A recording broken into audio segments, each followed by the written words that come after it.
चलिए दोस्तों, आज हम इस वीडियो के माध्यम से माध्य, माध्यिका और बहुलक निकालेंगे।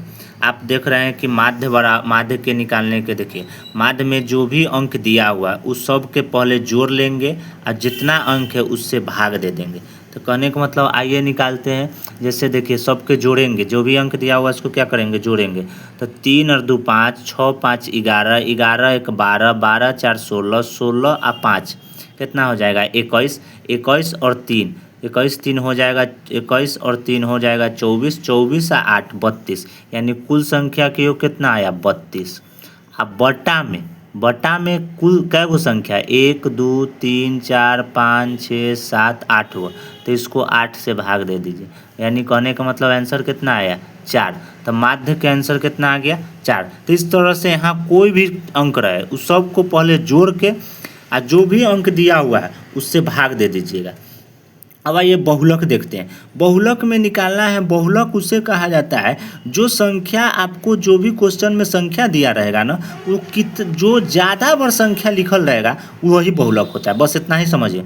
बहुलक उसे कहते हैं कि जो क्वेश्चन में जो भी आपको संख्या दिया रहेगा उसमें देखिएगा कि कौन ऐसा संख्या है जो सबसे ज़्यादा बार उसमें लिखा गया है, तो वही हो जाएगा। जैसे मैं कहने का मतलब, अगर इसमें देखिएगा तो एक कै बार है, जैसे इसमें देखिएगा तो एक कै बार लिखा हुआ है, एक बार लिखा हुआ है, ठीक ना। इसमें 3 कै बार लिखा हुआ है, 3 बार लिखा हुआ है। कितना बार लिखा हुआ है, 3 बार लिखा हुआ है। 2 कै बार लिखा हुआ, 2 1 बार लिखा हुआ है।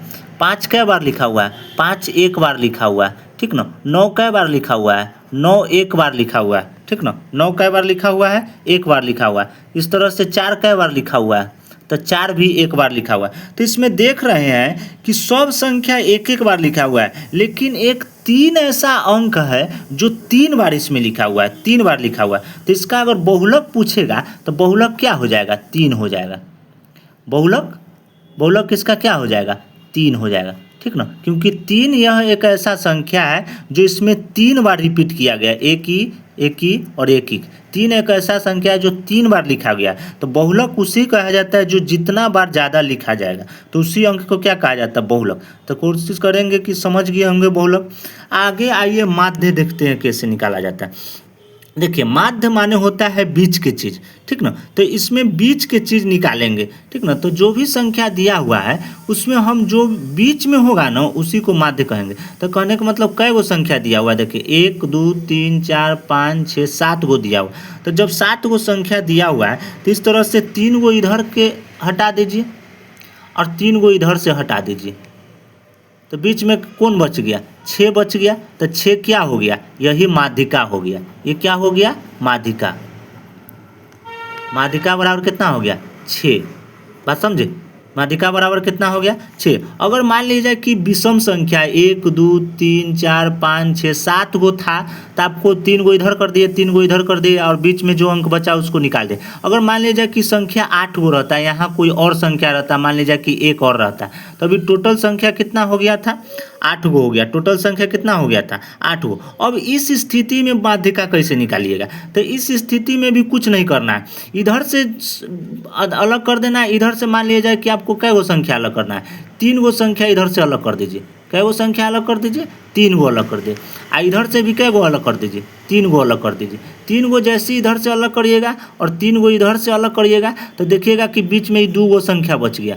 कै गो संख्या बच गया, 2 गो। तो इस दोनों के जोड़ लीजिए, तो माध्यिका बराबर क्या हो जाएगा, दोनों को जोड़ लीजिएगा, कितना हो जाएगा, 8। 6 और 2 8, तो ये हो गया। तो इससे सम संख्या भी दिया रहेगा या विषम संख्या दिया रहेगा तो निकाल लेंगे। आइए परिसर क्या होता है ऐसे देखिए। परिसर में होता है कथी कि जो सबसे छोटी संख्या होता है, जो बड़ी संख्या होता है, दोनों को घटा देते हैं तो परिसर निकल जाता है। जैसे परिसर बराबर होता है बड़ी संख्या माइनस छोटी संख्या।